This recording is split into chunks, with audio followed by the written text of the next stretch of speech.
সুলতান সালাউদ্দিন আইয়ুবী যখন ফিলিস্তিন বিজয় করেন, যখন মসজিদুল আল-আকসা বিজয় করেন, তখন আল-আকসার দুয়ারে দাঁড়িয়ে, তখন সালাউদ্দিন আইয়ুবী, তখন ইসাইরা, খ্রিস্টানরা যারা ক্রুসেডার যুদ্ধে হেরে গেছিল, তারা ভাবতেছে যে আজকে আমাদের গর্দান যাবে, আমাদের ছেলে মেয়েদের গর্দান যাবে, আমাদের নারীদের গর্দান যাবে। তখন সুলতান সালাউদ্দিন আইয়ুবী তাদের থেকে জিজ্ঞেস করলেন যে তোমরা যদি এই জায়গায় হইতে তোমরা কি করতে, তোমরা যদি এই জায়গায় হতে তোমরা কি করতে? তখন তারা উত্তর দিল, অবশ্যই আমরা তার প্রতিশোধ নিতাম। তখন সুলতান সালাউদ্দিন আইয়ুবী অনেক সুন্দর একটা উত্তর দিলেন। তিনি বললেন, না, আমি সেটা করব না, আমি করব ক্ষমা।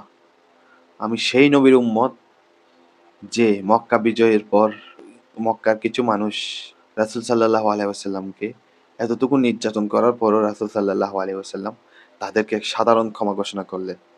আমিও, সুলতান সালাউদ্দিন বলছেন, আমিও সেই রকম আমার নবীর মতো সবাইকে ক্ষমার দৃষ্টিতে দেখব।